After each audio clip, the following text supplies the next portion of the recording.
నేను యాక్చువల్లీ ఇక్కడ మన మీద కుట్రలు జరుగుతున్నాయి, కుతంత్రాలు జరుగుతున్నాయి. వేం నరేందర్ రెడ్డి, పొంగులేటి శ్రీనివాస్ రెడ్డి, రెండి వర్గం అంతా కలిసి కుట్రలు చేస్తున్నారు. దీంట్లో కడియం శ్రీహరి భాగస్వాములు, అందరూ వరంగల్ వాళ్ళందరూ భాగస్వాములు అండి. బసవరాజ్ సారయ్య, గుండు సుధారాణి వీళ్ళందరూ భాగస్వాములు.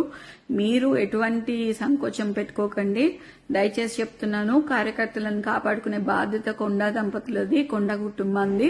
ఎప్పుడు మేము కార్యకర్తల వెనకాల ఉంటాము. మాకు పదవులు శాశ్వతం కాదు, పైసలు శాశ్వతం కాదు. మేము నిబద్ధతతో పనిచేస్తాము, కార్యకర్తలకి వెనకాలండి చేస్తాము. మీరు దయచేసి మీ మనోధైర్యాన్ని కోల్పోకుండా మాకు మనోధైర్యాన్ని ఇవ్వాలని మనస్ఫూర్తిగా కోరుకుంటున్నాను.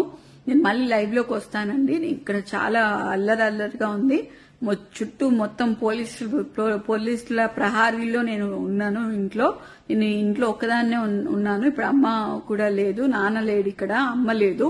నేను ఒక్కదాన్నే ఇంత పెద్ద ఇంట్లో ఒక పోలీసుల ప్రహారీ మధ్యలో ఉన్నాను. మేమేం తప్పు చేశామనేది కూడా తెలియట్లేదు. అసలు ఇంత కక్ష కట్టి బీసీ లీడర్లని మమ్మల్ని ఎందుకు ఇలా చేస్తున్నారు అనేది తెలియట్లేదు. మేం ఫైటర్స్, మీ అందరికీ తెలుసు. నేను ఎట్లాంటి ఫైటర్నో మీ అందరికీ తెలుసు. నేను ఈ సిచ్యువేషన్ ని డెఫినెట్లీ ఫైట్ చేస్తా. ఎందుకంటే చిన్నప్పటి నుంచి నేను ఫైట్ చేసి ఉన్నా. ఇవాళ కూడా నేను ఇంట్లోనే ఫైట్ చేస్తా.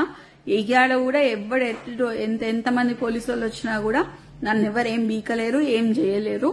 నేను ఇక్కడనే ఉంటా. ఎవరైనా నన్ను తీసుకపోతే మాత్రం మీరు దయచేసి దాన్ని ఖండించాలని, తీవ్రంగా ఖండించాలని నేను కోరుకుంటున్నా. తప్పితే ఇంకా అట్లాంటిది ఏం లేదు. దయచేసి మీరందరూ మా అండ ఉంటారని చెప్పి నేను మీకు చెప్తాను. మాకు సపోర్ట్ చేయండి. మీకు మీ అండదండలో మీకు కంపల్సరీగా తోడుంటామండి. Thank you.